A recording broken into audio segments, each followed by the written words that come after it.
Le monde de la santé est un monde composé de nombreux acteurs qui portent les uns et les autres des causes justes, mais qui sont sur un segment des problématiques globales en santé.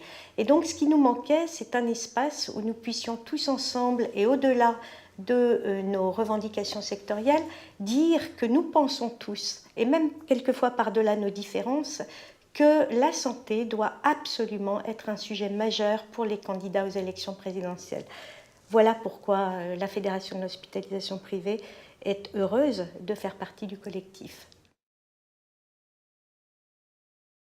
Pour ce qui concerne l'hospitalisation privée, la priorité absolue doit être celle de l'innovation et de l'efficience. Ce sont vraiment les deux grands défis des années qui viennent en santé pour que nous puissions continuer à considérer que l'ensemble de nos concitoyens ont accès au progrès médical et continuent de pouvoir prétendre que leur système de santé est en fait un système de santé très bien placé sur l'échelle mondiale des comparaisons des systèmes de santé.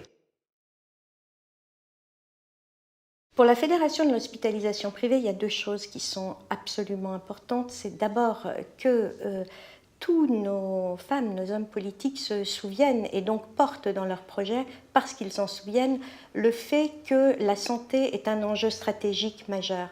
Un enjeu stratégique d'un point de vue économique, on le voit bien par la diversité des acteurs qui composent le collectif, mais aussi un enjeu politique fondamental parce que finalement, le ciment républicain, c'est aussi beaucoup notre capacité collective à permettre l'accès de tous les Français au système de santé. On l'a bien vu aux États-Unis quand Barack Obama a voulu promouvoir donc un système d'assurance maladie inspiré du système français.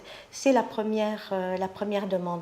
La deuxième, c'est d'intégrer à quel point les questions de santé sont des vecteurs d'aménagement du territoire.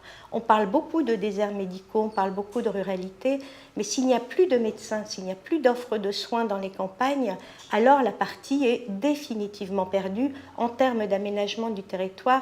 Et évidemment, les médecins libéraux et l'hospitalisation privée regrettent que cet aspect-là ne soit pas pris en compte. Voilà les deux priorités absolues qui nous paraît important de faire valoir auprès des candidats à la présidentielle.